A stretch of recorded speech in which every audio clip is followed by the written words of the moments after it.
Police are trying to figure out who killed two men in two separate shootings within the past 24 hours. The first one happened around 8 last night in a car near the intersection of McKee and Abbott in Fort Wayne. Witnesses say someone in another vehicle drove up and shot DeMarcus Adams. The coroner says Adams died at the scene from those gunshot wounds. It is officially a homicide.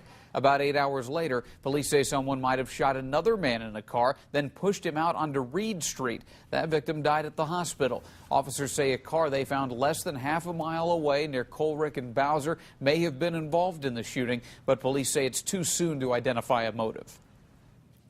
We do look at our victims' history. What type of a history did they have with us? And that gives us an idea of what a possible motive is, but not a definitive one. And then as the investigation continues and as we receive information, other motives surface as well.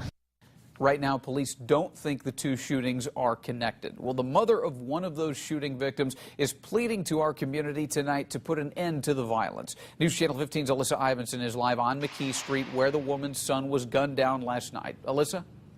That's right. Denise Trigg's worst nightmare came true last night on McKee Street behind me here. Her son, DeMarcus Adams, shot. He died in her arms.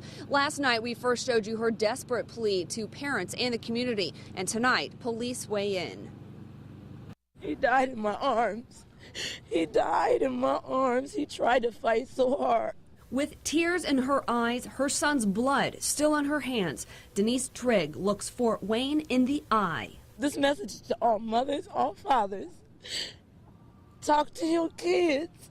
Talk to your children about hanging out here on this street. It's not worth it. Teach them that following these gangs and cliques is not what you're supposed to be doing. Because if not, your child's going to be like mine. He's 23 years old, dead in front of his mother's house.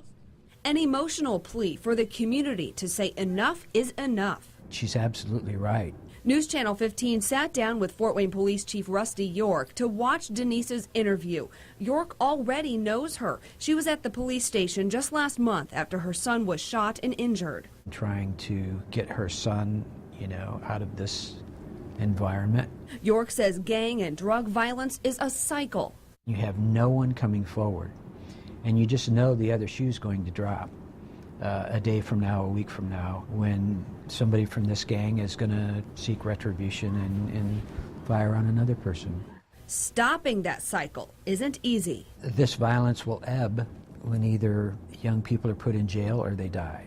The problem for police comes with no one talking. Even a victim is refusing to identify their assailants. Still, Denise begs the community to help stop the circle of violence. If anybody knows anything, please come forward. It's not snitching. It is not snitching.